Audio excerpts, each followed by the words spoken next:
Hello everyone, this is John with Forex Master Strategy Trade Room, and I wanted to go over a couple things that's on my chart. Let me move this out of the way real quick so we don't need that there. And that is the RSI and the MACD. Why do I have both of them on here? Because they both tell me kind of the same thing, but yet different. So let me go over one at a time. And basically there's a few things, actually both of them do, but one does it better than the other one. That's the whole thing. Now what is the first obvious one is I like to trade the break of the 50 right here. Here we got the break of the 50 when the arrows were starting to come down. Arrows were coming down, so we got a break of the 50 on the RSI.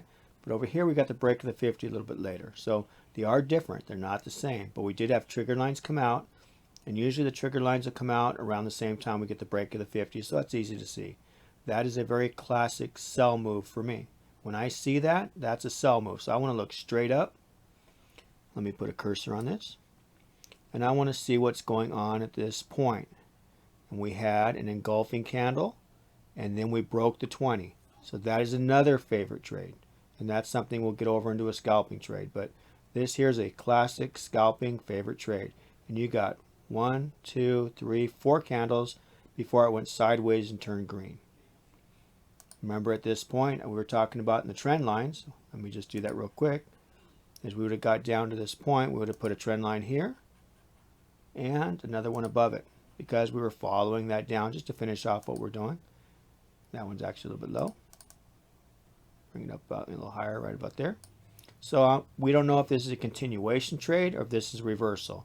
As soon as it broke, I closed the trade, I kept that profit. So you can see how these two breaks helped me a lot. Now to get back to just the MACD, the one thing about the MACD is, like we said, we got the trigger lines come out, that's a sell trade. Trigger lines come out, trigger lines, that's a buy trade. Now once they go back into the histogram, usually that trade's over with, or I'm careful with what's going on. Because now we still could have that same continuation trade. So I have to put trend lines on both sides, and then whatever it tells me is what I do with the trade. Now like we look now at the RSI, it's kind of curved. We're right on the 50. It's still telling me, everything's telling me either way. So I need to be careful here. But the trigger lines tell me which way the trade's going on the MACD. Also the cross right here. Turned red, turned green. Now the biggest thing about this MACD is the black dots. Whenever I see a black dot, it doesn't mean to sell, doesn't mean to buy. It means to look up. And I highly recommend you doing that because if you look up, you will see that you have an evening star. Even though you got two indecision candles, that's still an evening star. An evening star is a sell, is to sell down. So you can see we had a red candle, went sideways, it broke. There we are right back into our sell trade. So it kind of informed us ahead of time of what was going on. Same thing here. We have a black dot. So if we look up, what do we have? We have, looks like another morning star. So we have a little red candle. It's hard to say, but maybe we have the green. We got two indecision candles, so it's another morning star basically. It could also be just an engulfing candle if you take the indecision candle and the green one. So it's kind of how you want to look at it. I see the morning star, but I see that one too, but I see a black dot. I see it going up, and it's a great buy trade. Same thing back here. Let's find another one.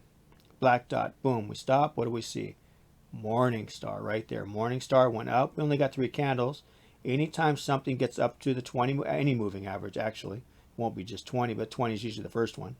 It will either bounce or break. So you need to watch that and keep an idea. What did it do? It bounced. So that's pretty good. We knew that. We also had trigger lines come out, but right away they went right back inside. So I was a little hesitant on that trade, so you had to be careful. And it looked like we had a black dot, if I'm correct, right there. And if we look up, we have,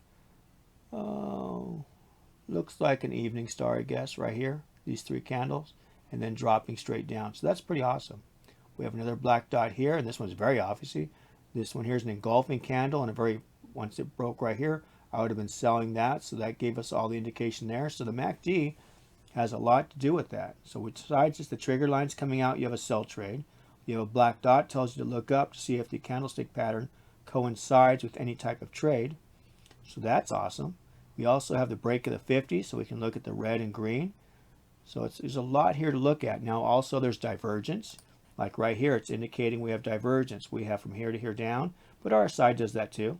If you put a trend line here, you can see it there too. We can do that real quick. You need to know it's on both, just so we're not making a mistake. So we got it here, we got it here. It's actually showing us here, so we got it all pretty good. So the MACD is very important. It does scrunch up, which is very important. See, like we're scrunched up here. I'm waiting for a breakout trade. Where did we get it? Right there. Boom. It broke the 20, dropped. Now this is only a 15-minute chart. We can go to a 1-hour chart and it looks the same. Right here, we're scrunched up right here, kind of. Where did it break? Boom. Look at that trade once it broke. Boom. We're right here on the 50. So, and the RSI, it's hard to tell that we're scrunched up. Basically how the RSI works, let's jump over to it now. When we're from the 50 to the 20, that's a sell trade. So like when we're underneath here, we're underneath it just going along, to me that's sell. We did pop up, but we came right back down. That would be another indication to sell when we break the 50. So anytime we break the 50, whether it's up, it's a buy, we break down, it's a sell. Now you can always look up here and say, well, we're scrunched down. I don't really want to buy anything because we're kind of scrunched until I see it break out. You need to like get things to prove each other. So that's the thing with the RSI, you can't see if something's really scrunched. You can just see the breaks, but you can definitely see, let me find it for you, when something's trending hard like right here. We went underneath the 50 and we're just trending. You see we're underneath the 22. We're just trending down, trending down. What told us it was ending was the divergence, which is indicated here. Let me see, do I see it here? We're going down. Yeah, I guess I see it right here. If you look from here to there, that would be a divergence. So, but the MACD definitely shows it easier. And that's important because that means the end is near. It didn't end till over here, but the end was near. That is correct. But what I want to show you on the RSI is that once we broke the 50, we stayed underneath. There was no reason to exit that trade until right there, and that's what it told us. Now, the MACD told us that divergence was coming. RSI told us the trade ended there. The MACD took a little bit longer to tell us that, but we did get trigger lines out. So the MACD told us we were starting to go up at this point. And that would have probably been the best spot. And then we had the RSI pop out. So the MACD told me first. But what the RSI tells me is to stay down below. The MACD told me to. From here it stayed underneath. But together, a combination of both, it's a win-win situation. I can see things that I can't normally see. So it's pretty awesome.